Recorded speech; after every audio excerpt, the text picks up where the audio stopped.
বেণীমাধব, বেণীমাধব, তোমার বাড়ি যাব।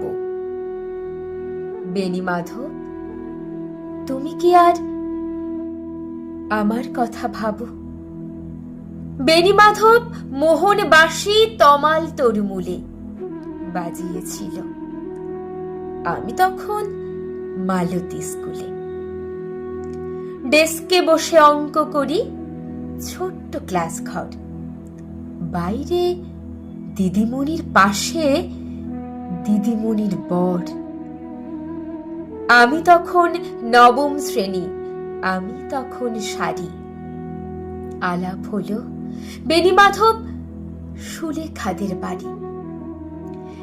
বেণীমাধব, বেণীমাধব, লেখাপড়ায় ভালো, শহর থেকে বেড়াতে এলে আমার রং কালো।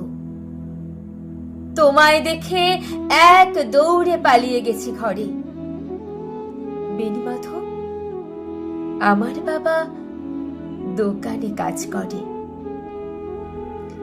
কুঞ্জে অলি গুঞ্জে তবু ফুটেছে মঞ্জুরি। সন্ধ্যাবেলা পড়তে বসে অঙ্কে ভুল করি। আমি তখন নবম শ্রেণী, আমি তখন 16। ব্রিজের ধারে বেণীমাধব লুকিয়ে দেখা হলো।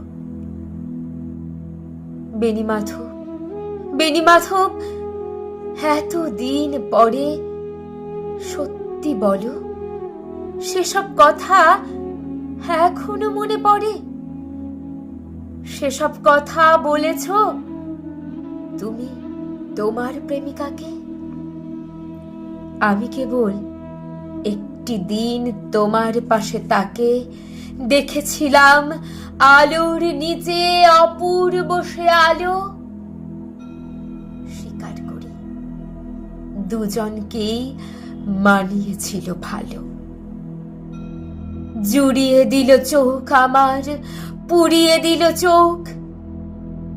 বাড়িতে এসে বলেছিলাম ওদের ভালো হোক। রাতে এখন ঘুমাতে যাই এক তলার ঘরে। মেঝের উপর বিছানা পাতা, জ্যোৎস্না এসে পড়ে। আমার পরে যে বোন ছিল চোরা পথের বাঁকে, মিলিয়ে গেছে। জানি না আজ কার সঙ্গে থাকে। আজ জুটেছে, কাল কি হবে? কালের ঘরে